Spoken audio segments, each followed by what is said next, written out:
मुल्क हमारा है, हमने इस मुल्क की आजादी के लिए वो कुर्बानी दी है, हिंदू अपनी कुर्बानी की तारीफ पेश नहीं कर सकता।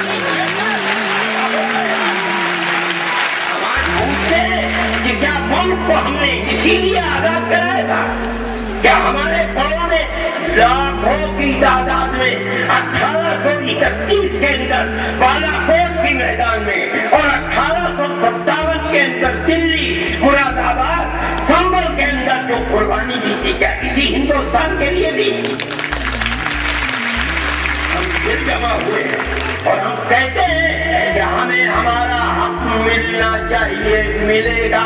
आज नहीं दोगे, कल दोगे।